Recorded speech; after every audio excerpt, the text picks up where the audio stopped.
Welcome to E3 Rehab. We're going to discuss the two most well-researched exercises as they relate to plantar fasciitis and how you can start implementing them today. Let's do it.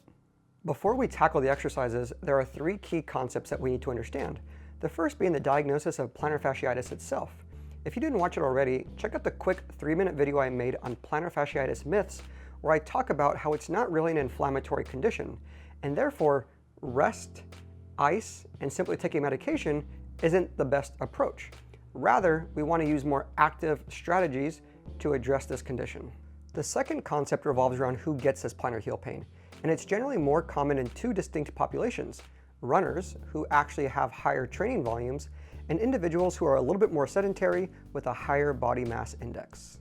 This is important for our last concept that analyzes the relationship between load and capacity. You can think about load in the physical sense: running, jumping, lifting, things like that. You can also think about it in a broader sense, encompassing things like lack of sleep, stress, anxiety, etc. Capacity refers to our ability to adequately respond to these loads.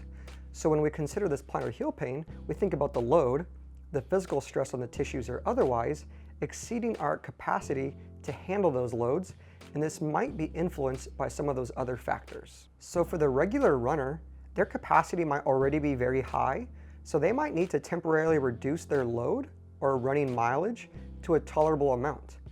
On the other hand, the individuals who don't exercise very often might need to increase their capacity so that they can tolerate more load. We had Henrik Reel on our podcast, who is one of the leading researchers on the topic, and he likes to explain this relationship between load and capacity as it relates to a seesaw or teeter-totter. So when you're experiencing symptoms, an easy analogy would be to say that the load is outweighing your capacity. So the purpose of rehabilitation would be to either reduce the load, increase your capacity, or both, so that the balance between the two is leaning slightly in favor of your capacity. Now that we have developed a framework, let's discuss the two exercises. The first is a plantar fascia stretch introduced by Di Giovanni and colleagues in 2003.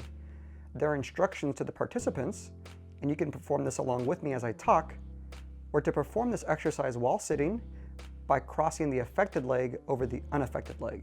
Then use your hand to place your fingers across the base of the toes on the bottom of the foot and pull the toes up toward the shin until a stretch is felt in the arch of the foot.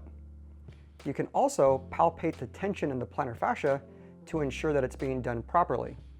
They were instructed to hold this stretch for 10 seconds, repeat 10 times, and perform it 3 times per day.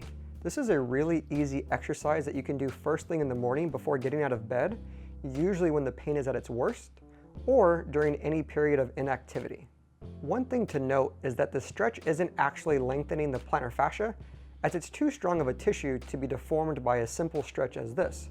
However, it can be an effective maneuver, as demonstrated by Di Giovanni in 2003 and 2006, as well as Ratliff et al. In 2014. Incidentally enough, the second exercise was proposed by Ratliff et al. In 2014, and its emphasis was on heavy, slow resistance training to increase the capacity of the plantar fascia. Participants were instructed to perform a single leg heel raise on a step with the towel under their toes to ensure maximal dorsiflexion of their toes at the top of the heel raise. They were told to do this every other day for 3 months, rising up to a count of 3 seconds, pausing at the top for 2 seconds, and coming down to a count of 3 seconds. They started with 3 sets of 12 repetitions with the maximum load they could use, and gradually worked toward 5 sets of 8 repetitions. Load was added via books and a backpack, as it's easy to do at home. If a single leg was too hard, 2 legs could be used. If this sounds too complicated, Reel and colleagues in 2019 determined that a self-dosed program could have similar effects to the predetermined program outlined above. However, unfortunately, the authors conclude that these regimens are not sufficient to achieve an acceptable symptom state in the majority of people with plantar fasciopathy. It often does take time, consistency, and a holistic approach for individuals to achieve a desired outcome. If you want to learn more about this diagnosis and how to manage it, head over to our website at e3rehab.com. We have a blog with over 30 scientific references, a podcast episode with Henrik Reel, and our very own 12-week rehab program. It comes with a 54-page PDF as well as an Excel spreadsheet so you can track your workouts on your phone, computer, or by pen and paper. It also comes with drop-down exercise menus so you can tailor the workouts to meet your specific needs. We've had a great response from it so far, so we hope you enjoy it. If you liked the video, please tap that like button, subscribe, and share it with someone who might benefit, and leave any questions that you have in the comments below. Thank you so much for watching. Peace.